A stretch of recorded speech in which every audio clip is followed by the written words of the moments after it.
João, capítulo 7.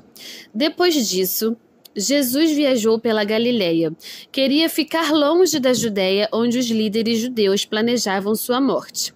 Logo, porém, chegou o tempo da celebração judaica, chamada Festa das Cabanas, e os irmãos de Jesus lhe disseram: "Saia daqui e vá à Judéia, onde seus seguidores poderão ver os milagres que realizam.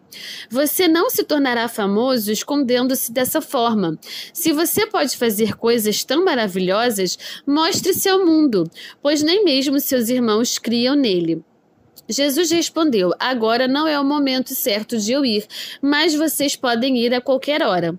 O mundo não pode odiá-los, mas a mim ele odeia, pois eu o acuso de fazer o mal. Vão vocês, eu ainda não irei a essa festa, pois meu tempo ainda não chegou." Tendo dito isso, permaneceu na Galileia. Contudo, depois que seus irmãos partiram para a festa, ele também foi, mas em segredo, permanecendo distante dos olhos do público. Os líderes judeus tentavam encontrá-lo na festa e perguntavam se alguém o tinha visto. Havia muita discussão a seu respeito entre as multidões. Alguns afirmavam: "Ele é um homem bom", enquanto outros diziam: "Ele não passa de um impostor que engana o povo." Mas ninguém tinha coragem de falar sobre ele em público por medo dos líderes judeus. Então, na metade da festa, Jesus subiu ao templo e começou a ensinar. Os judeus que estavam ali ficaram admirados ao ouvi-lo. "Como ele sabe tanto sem ter estudado?" perguntavam.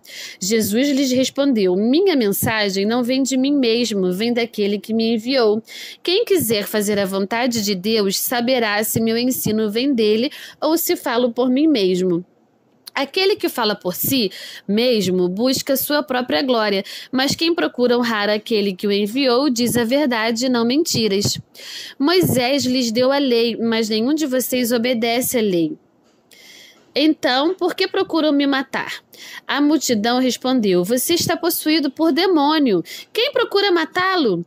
Jesus respondeu: "Eu fiz um milagre no sábado e vocês ficaram admirados. No entanto, vocês também trabalham no sábado quando obedecem à lei da circuncisão que Moisés lhes deu, embora, na verdade, a circuncisão tenha começado com os patriarcas, muito antes da lei de Moisés. Pois, se o tempo certo de circuncidar seu filho cai no sábado, vocês realizam a cerimônia a fim de não quebrar a lei de Moisés. Então, por que ficam indignados comigo pelo fato de eu curar um homem no sábado? Não julguem de acordo com as aparências, mas julguem de maneira justa." Alguns do povo que moravam em Jerusalém começaram a perguntar uns aos outros: "Não é este o homem a quem procuram matar? Aqui está ele, porém, falando em público, e não lhe dizem coisa alguma. Será que nossos líderes acreditam que ele é o Cristo? Mas como pode ser este homem? Sabemos de onde ele vem. Quando Cristo vier, ninguém saberá de onde ele é." Enquanto ensinava no templo, Jesus disse em alta voz: "Sim, vocês me conhecem e sabem de onde eu venho, mas não estou aqui por minha própria conta. Aquele que me enviou é verdadeiro e vocês não o conhecem, mas eu o conheço, porque venho dele e ele me enviou a vocês." Então tentaram prendê-lo, mas ninguém pôs as mãos nele, porque ainda não havia chegado sua hora. Muitos entre as multidões no templo creram nele e diziam: "Afinal, alguém espera que o Cristo faça mais sinais do que este homem tem feito?" Quando os fariseus ouviram que as multidões sussurravam essas coisas, eles e os principais sacerdotes enviaram guardas do templo para prendê-lo. Jesus, porém, lhes disse: "Estarei com vocês só um pouco mais, então voltarei para aquele que me enviou. Vocês procurarão por mim, mas não me encontrarão, e não poderão ir para onde eu vou." Os judeus se perguntavam: para onde ele pretende ir? Será que planeja partir e ir aos judeus em outras terras? Talvez até ensine aos gregos. O que ele quer dizer quando fala: "Vocês procurarão por mim, mas não me encontrarão, e não poderão ir para onde eu vou"? No último dia, o mais importante da festa, Jesus se levantou e disse em alta voz: "Quem tem sede, venha a mim e beba. Pois as Escrituras declaram: rios de água viva brotarão do interior de quem crer em mim." Quando ele falou de água viva, estava se referindo ao Espírito que seria dado mais tarde a todos que nele crescem.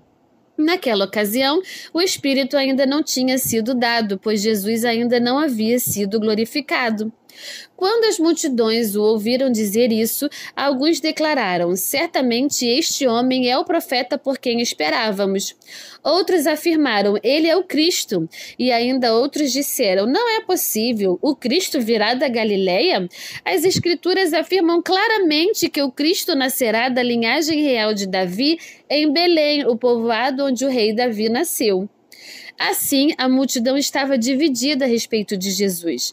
Alguns queriam que ele fosse preso, mas ninguém pôs as mãos nele. Quando os guardas do templo voltaram sem ter prendido Jesus, os principais sacerdotes e fariseus perguntaram: por que vocês não o trouxeram? Nunca ouvimos alguém falar como ele, responderam. Vocês também foram enganados, zombaram os fariseus. Por acaso um de nós que seja entre os líderes ou fariseus crê nele?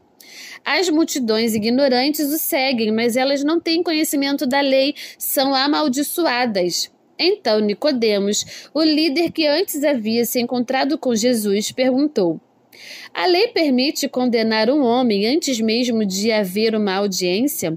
Você também é da Galileia, responderam eles. Procure e veja por si mesmo. Nenhum profeta vem da Galileia. Então todos foram para casa.